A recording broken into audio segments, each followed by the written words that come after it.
leader of El Salvador, Nayib Bukele, possibly my favorite, one of my favorite world El leaders. El Salvador and a lot of places in South America on their way out. Us, and we understand.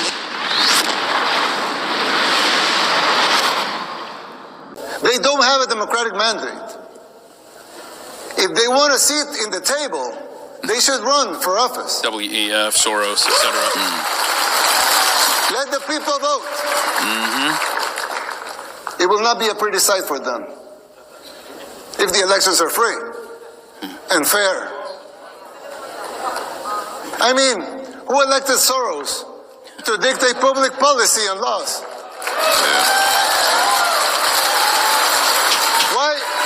Why does he feel entitled to impose his agenda? Let me tell you something.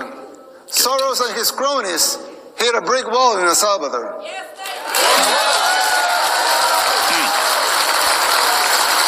hope that man has protection. Thank God, another glory be to him. Salvadorans are now immune to his influence. No one believes his lies anymore over there. Wow, I hope that's true.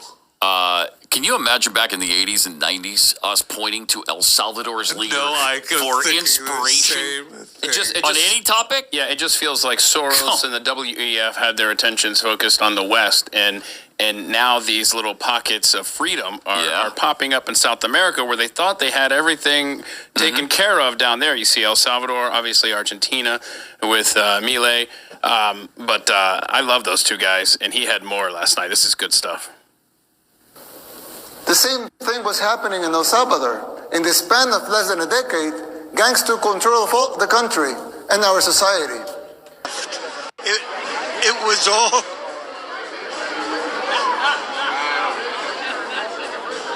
You feel emotional about what he said? It was all truth.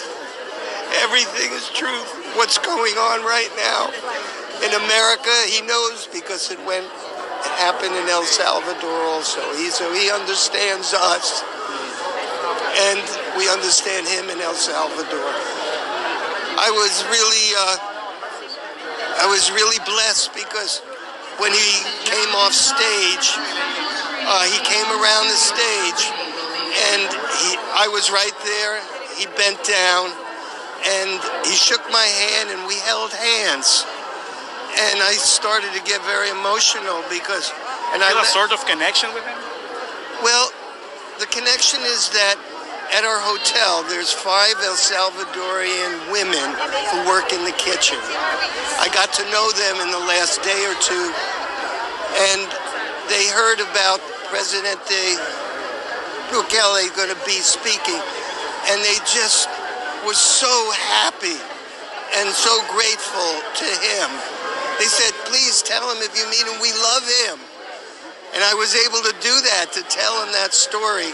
And they said, these 5 women said, now we feel it's safe for us to go back to our country. So that was the message I gave him. And he just kept holding my hand because I think he understood their passion, not mine. It came from God, not from me. That's a wonderful. What's your name? My name's Mel Haft. There is, however, one great regret that I have, and that is I was scheduled to meet the leader of El Salvador, Nayib Bukele, possibly my favorite, one of my favorite world leaders today. This is the man who took El Salvador from being the most dangerous nation in the world to being the safest nation in the Western Hemisphere. Really strong conservative leader. He gave an amazing speech giving thanks to God after his recent election. This guy, I don't know, within 20 or 30 minutes of being scheduled to get to shake this guy's hand and have a few words and just say, you are the man, Mr. Bukele. But my flight was my flight. It was the last one out of D.C. to get back to Nashville. And we're talking about matters of the heart now. Never doubt that I love you all, that I would give up on shaking the hand of this great world leader just to be back in the studio for all of you this morning. I hope, though, that I have the opportunity to meet Mr. Bukele at some point in the future, either when he's in the States or if I don't know, if I go on a vacation to El Salvador or something like that, because this guy brought the house down. I say this with no false modesty and true humility. There was some buzz around my speech because it got so much play last year. By far, there's not even close. The most anticipated, most exciting speaker at CPAC yesterday was the leader of El Salvador. Everyone, myself included, I got to see a little bit of the speech before I had to head out. The guy was electric. He was totally on fire. Here's what he had to say. They say globalism comes to die at CPAC. I'm here to tell you that in El Salvador, it's already dead. But if you want globalism to die here too, you must be willing to unapologetically fight against everything and everyone that stands for it. These dark forces are already taking over your country. You may not see it yet, but it's already happening. You don't see it as clearly because people are designed to see linear changes, not exponential ones. We don't always recognize how fast a problem can multiply and spiral out of control. The problem is much like the metaphor of the boiling frog. Once the water boils, it's already too late. People fail to see these things. It's our nature. Just like the frog, people become complacent and they don't realize how bad things are getting until it's too late. Nayib Bukele not only says, look at what we've done in El Salvador, his whole speech was really terrific. He not only gives a warning to the United States, but he has this key insight. He says, people are designed to see things in a linear way. We just expect that the way things are is the way things are always going to be. We're not designed to see exponential changes. He said, what you don't understand is the dark forces at work in the world, they're here. They're already working on your country, and you're not seeing it. So by the time you catch it, it's going to be a little bit too late. Think about the 2020 election. A lot of Americans realized that the election had been rigged only on election night. These corrupt judges and prosecutors who are setting the gang members free.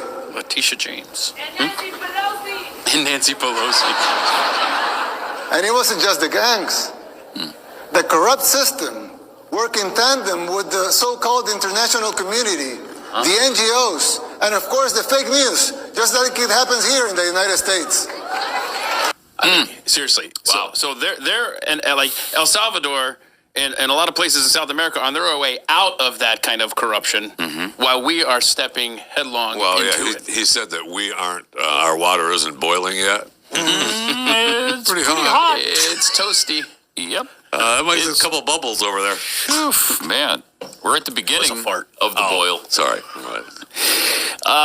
There's some things that are happening there, though, that I don't necessarily think are helpful. Did you see the Jack Posobiec thing? That they really are working to overthrow democracy? If you explain that we're not a democracy, right, and yes, we're overthrowing what you claim this is, what you want it to be, but it isn't, and that's what we're overthrowing. But his big announcement yesterday was, welcome to the end of democracy. We're here to overthrow it completely. We didn't get all the way there on January 6th, but we will endeavor to get rid of it and replace it with this right here. That's right, because all glory is not to government, all glory to God. The writing is on the wall. And this amazing speech by President Bukele of El Salvador, to me, really hits home. I'd love to, I'm going to pass this over to you guys. I would love to get your thoughts. What do you guys think of what he said? What do you guys think of that real cataclysmic warning saying that you guys are turning into what El Salvador used to be? You're lax on crime, lax on drugs, lax on gang violence, this no bail policy, this Prop 47 in California. What do you think of all that? I want to dive right into the comments now. Again, my intention is to bring this country together, to bring all of us together, whether perfect segue. Check out this amazing speech right here. The disease that had begun with mild symptoms got worse and worse. It became a cancer that seemed incurable. We are already seeing these symptoms in the United States. Big cities in decline like Baltimore, Portland, New York, just to name a few. Places where crime and drugs have become the daily norm and even accepted and promoted by the government. How many young people have you lost to the streets of Philadelphia or San Francisco, to fentanyl? Did we see these apocalyptic sights 15, 10, 5 years ago? Can you imagine how it will be in the next 5, 10, or 15 years? The same thing was happening in El Salvador. In the span of less than a decade, gangs took control of all the country and our society. They evolved into a parallel government, controlling elections and even political parties. Every aspect of the daily life of most people was controlled by the gangs. Murder capital of the world is a tragic title to hold. Getting rid of that was the bare minimum we had to achieve in order to even start thinking about rebuilding our country. Powerful stuff. Powerful speech. I'd love to hear what you guys think. The highlights of some things that he said. It started off as a disease, turned into a cancer. Hunger won't leave, but then when it couldn't get any worse, the tables turned, and now I'm staring down my way to get up. Such a beautiful scene.